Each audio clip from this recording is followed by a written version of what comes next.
What do you believe today that you didn't believe a year ago? Or 10 years ago? Or what about something you don't believe now that you used to believe?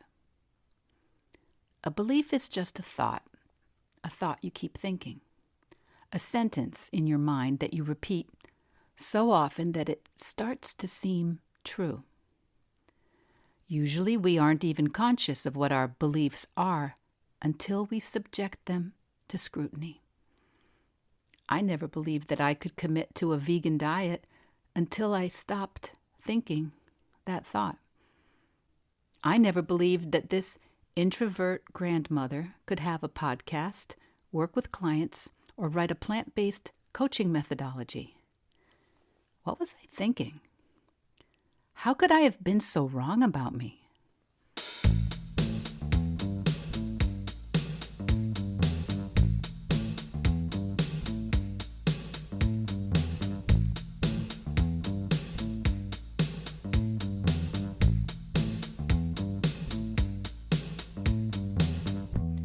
Hello, Veg Heads.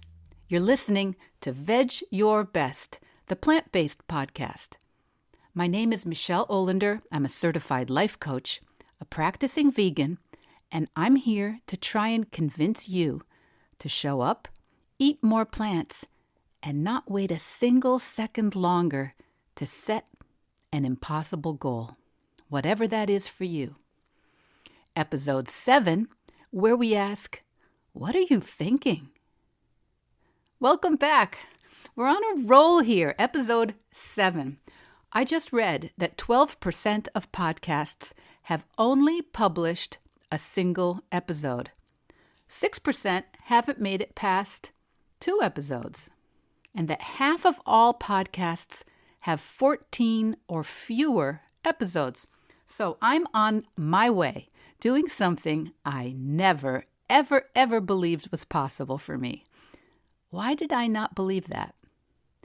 Because I had a bunch of thoughts like, I'm not a good public speaker. No one will listen. I'm too old to be a podcaster. Not many people care about plant-based coaching. It'll be too hard and too time-consuming. The technology is beyond me, and people will make fun of me. And it's not that I never think those thoughts anymore, because I do. But I have some new thoughts that get repeated a bit more often right now. The main one, this is kind of fun. And let me tell you that fun is a pretty good reason to do something. Podcasts were my primary plant-based companions when I started moving to a vegan diet, and I've mentioned a bunch of them on previous episodes. And I honestly feel like I know many of those podcasters and that we're friends, even if they couldn't pick me out of a lineup. PFFs, I call them, podcasting friends forever. My point being that I didn't really have any vegetarian or vegan friends or acquaintances. So plant-based podcasts really helped me to consistently think new thoughts and believe that it could be possible for me. That's what I hope to offer. My voice, my thoughts, and my story. Showing up here weekly as a plant-based fellow traveler on this path. I think most people would see me as kind of conventional, kind of traditional. I have 3 grown kids. My husband and I have been married for over 30 years. I drive wait for it, a Volvo. We have a grandson who's about 6 months old. I might not be most people's stereotype of a vegan. I don't think. But I do think, I believe in many ways, moving to a plant-based diet, even very imperfectly, even in late middle age, even in late middle age, can make an enormous difference for you. And if you ever think that too, I want to help reinforce those thoughts. That's the belief that fuels me to try and reach out and encourage people maybe encourage you to consider eating more plants and fewer animals, even if you aren't most people's stereotype of a vegan either. And especially if you think, like I used to, that you could never commit to a whole food plant-based diet. So, when I think the thought, my voice sounds terrible on this podcast, or I hate the way I said it, or I lose the recording because I'm not that great with technology and Audacity, the app I use, I want you to know I'm not immune to crappy thoughts. But I have learned to practice countering the negative thoughts, at least the ones I notice, with a couple of equally true but more positive thoughts. Regardless of the topic, it's important to always make equal time for positive thoughts because we humans have what the psychologists call a negativity bias. A negativity bias, for example, is, well, say you went to the beach and had a lovely day and the water was fabulous and the picnic you brought was delicious and everyone had fun, and you went back to the car and someone said, "Your hair is such a mess, it makes you look like a crazy witch." I just made that up, obviously. That never happened and ruined my day. What do you think one would remember about that trip to the beach? The ocean, the waves, the picnic, or the crazy witch hair comment? Many of us will remember the crazy witch hair comment because negative experiences tend to affect us much more than positive experiences. The negativity bias is the tendency for humans to pay more attention and give more weight to negative experiences or thoughts than to neutral or even positive experiences. Even when negative experiences are inconsequential, humans tend to focus on the negative. We focus on the guy who cuts us off in traffic, or the woman who pushed in front of us in the checkout lane, or the one review out of 36 that says, kind of mediocre. It's why bad news sells newspaper and negative political campaigns motivate voter engagement. Not that we see that sort of thing in the U.S., thank goodness. Think about the many compliments you have received from friends or colleagues. You probably felt flattered at the moment, but then you went on with your day. Compare that to even a single passive-aggressive remark. It probably affected you more deeply, maybe even consumed your thoughts or carried over for days. In some cases, maybe even years. Does that ring a bell with anyone? Remember Linus, the wise comic book character with the security blanket, friend of Charlie Brown? He said, "Good things last 8 seconds. Bad things last 3 weeks." So, why are we so tuned in as humans to the negative? Bad news signals danger. From an evolutionary perspective, learning to identify potentially hazardous situations was vital for survival in a harsh environment rich in predators. For most of the podcast listening public now, there are fewer daily threats, but humans are still hardwired for self-preservation. We can look at the beliefs that we were taught as we grew up, and we can see the ones that have really served us, because most of our beliefs start out as sentences that someone said to us when we were young. My mother always used to tell me that I was smart, but lest that thought turn me into an egomaniac, the compliment came with the but of, "But you're very lazy." I told you last week, or maybe it was the week before, that I'm 12th or 13th generation New England Puritan on my mom's side, right? Not a lot of unrestrained gushing compliments on that side of the family.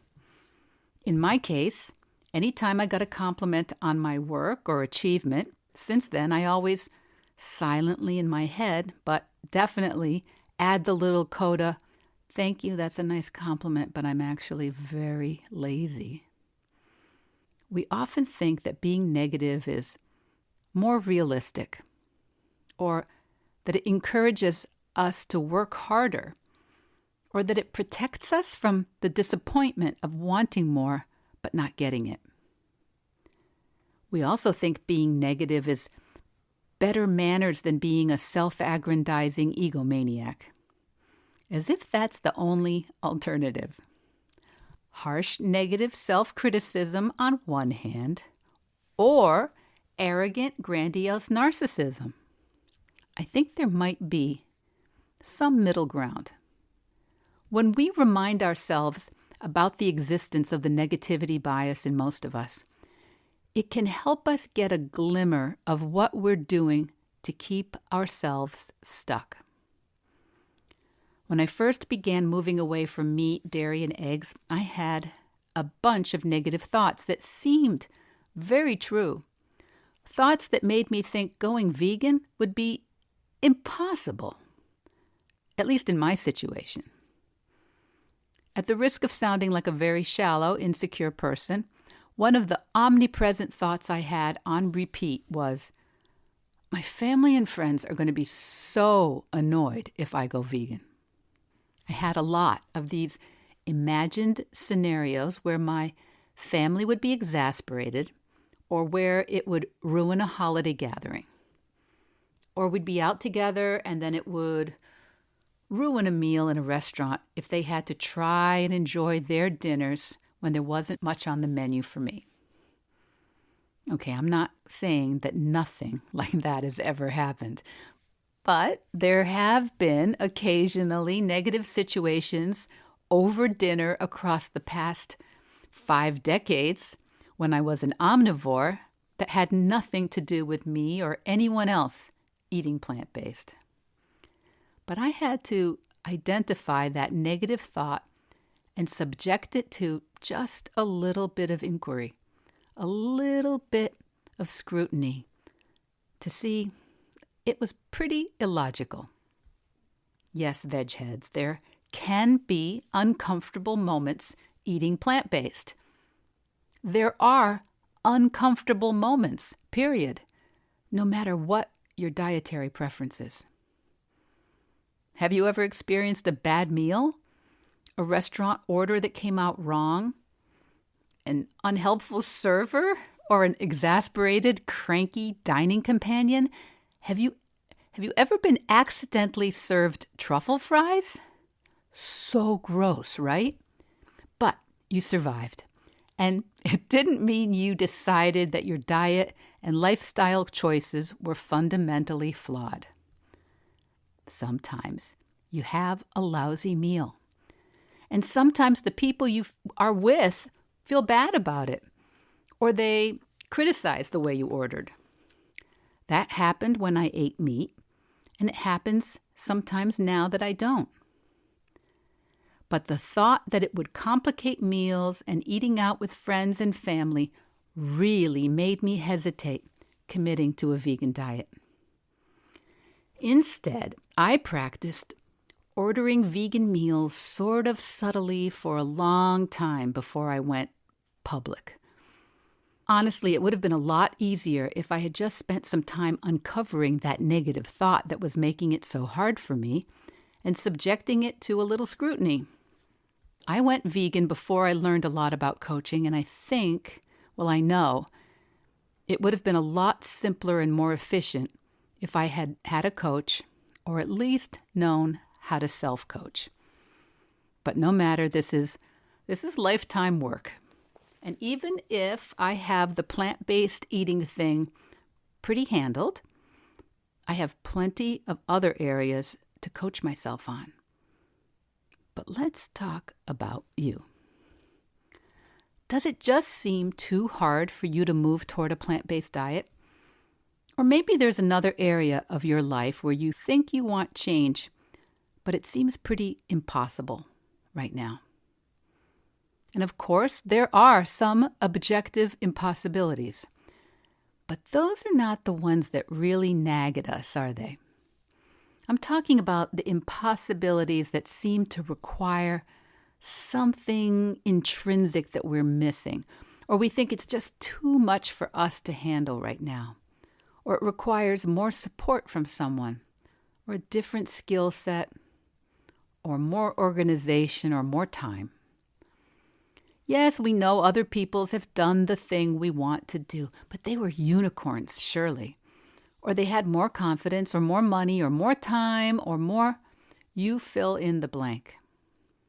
Most of us are just brainwashing ourselves daily with negative thoughts. The question then becomes, what do you want to believe? And how would it be possible for you to believe it? 3 steps, 3 questions to change. What do you believe? What do you want to believe? And 3, how do you practice believing what you want to believe?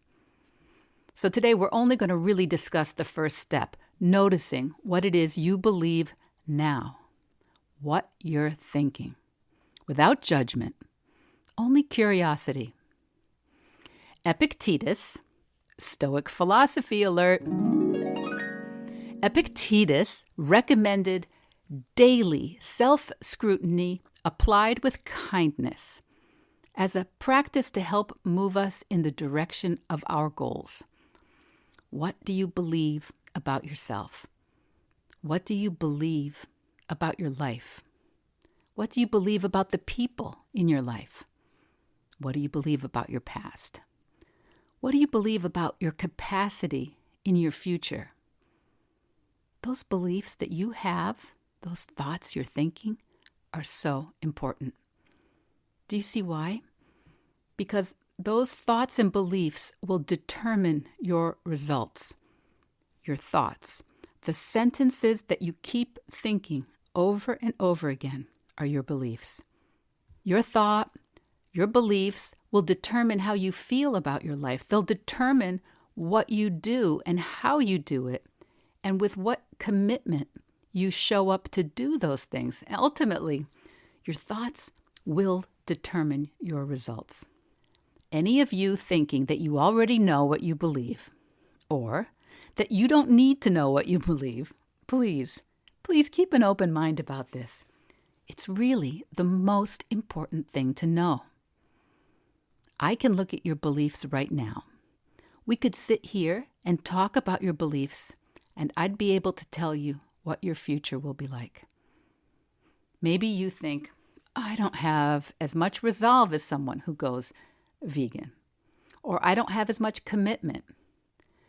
You might think it's just an objective fact, an observation of the truth, but it's a thought. I am committed. I am not committed. Those are both just thoughts. If you believe you don't have the commitment or don't believe that you have resolve, that is what's going to give you your result.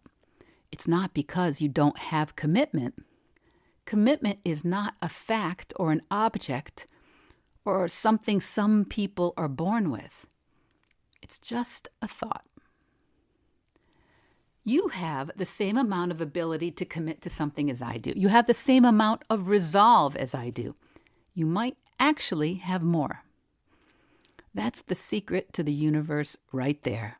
Noticing what you believe, what you think is possible, and separating those thoughts, those sentences in your head, from facts.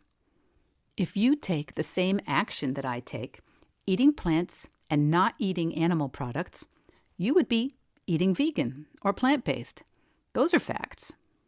I eat vegetables, fruits, grains, seeds, legumes, and beans. I do not eat animal products. Those are facts. I don't have the opportunity to eat plant-based in my small town. That's a thought. It's too hard to eat vegan with my travel schedule is a thought. I can't commit to eating plant-based because of my kids. That's another thought. I'll never be able to give up cheese. thought. There is the action of eating animal products and not eating animal products. Those are simple, no drama. And then all the thoughts. Most of us don't even recognize all those thoughts and beliefs for what they are. We think we're making observations. And you can eat whatever you want. Honestly, you already do. But if you think you want to move towards a plant-based diet and you're having trouble, it is only because of the other thoughts you're still thinking. Thoughts you're repeating and reinforcing and brainwashing yourself with. So step 1, changing your results, you have to find out what you believe now. Do you believe you can eat a whole food plant-based diet? Do you believe that you could change your life? Do you believe that you can achieve that goal you've been wanting to achieve? Do you believe that it's possible for you? You have to know. And it's okay if you don't believe. It's okay if you don't believe yet. In fact, it's really important to know. If you don't believe it, you won't create it. What you do believe is what you do create. It's what you have already created. It's what you're currently creating. If you believe that you could never give up dairy, well, that's what you'll get because there's no other way it can work. Your beliefs create your results. If you believe that you can do something, if you believe that you could do something, you'll do it. If you don't believe you can do something, you absolutely won't. Not until you start to think that the thought is possible. It could be possible. That sometimes it's possible. That's just the way it works. I'm not even simplifying anything. It's just the truth. If I believe that I can create a podcast that will help some folks believe that they could move away from an animal-centered diet, I'm going to create a podcast that will help people do just that. If I don't believe that I can do that, well, I won't create it. I won't even record it. I won't send it out into the world. That's what I did for a long time. I didn't believe it was possible for me. I had to decide what I wanted to believe. But the first step, find out what you do believe, whatever that is. Second step, decide what you want to believe. Third step, practice believing. And here's how I recommend that you do it. Pick a specific area that you keep thinking you want to change. Pick something specific, though, and write down all of your current beliefs about it. If it's about limiting or eliminating animal products, pick that. Or maybe no longer eating dairy or chicken. But if it's your job, pick your job. If it's your relationship, pick your relationship. If it's writing a book, which is my area of limiting beliefs right now, doesn't matter what area you choose, but I recommend be pretty specific and then write down all your beliefs about it. There's no order. Just give yourself 3 to 5 minutes and don't stop writing. Don't lift the pen up. Little reasons, jokey reasons, reasons your brain says are so stupid, but you think them. Every excuse you've got. But try and write them like this. I think I can't blank because I think blank. Example, I think I can't stop eating cheese because I think my husband would have a fit. Or I think I can't change jobs because I think I don't have enough time to look for a new one. I think I can't go plant-based because I think I don't like to cook. No one has to see this but you, but list the people and situations, the finances, the governmental policies, HR. HR is always being blamed for ruining someone's life, I find. Notice if there's someone you're blaming. Maybe you think there's something wrong with you. Like me, maybe you think you're smart but lazy. Or you would do this thing, but others won't like it or support it. List all the reasons and excuses you aren't already doing the thing you say you want to do. But remember, the format. I think I can't blank because I think blank. It's also important to write this down. If you're not working with a coach, I suggest handwriting rather than on a computer. Now you know what you think is standing between you and the specific area you want to change. This is very good to know, and it's amazing how many of us really resist getting honest with ourselves about our thoughts, beliefs, reasons, and excuses. It's like that closet you don't open, because if you do, you think you'll have to do something about all the stuff that's in it. But you don't. You don't have to do anything. And it's okay. You don't have to change a single thing you don't want to, I promise. But don't think that just because you don't look, it isn't there. I think that's generally very good news.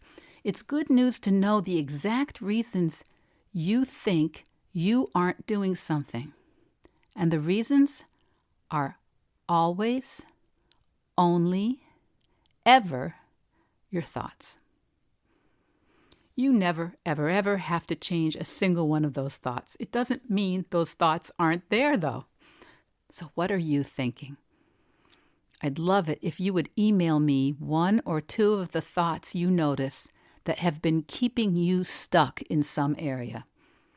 In the next couple of episodes, we'll talk about how it's possible to start changing those thoughts if you want to change your life.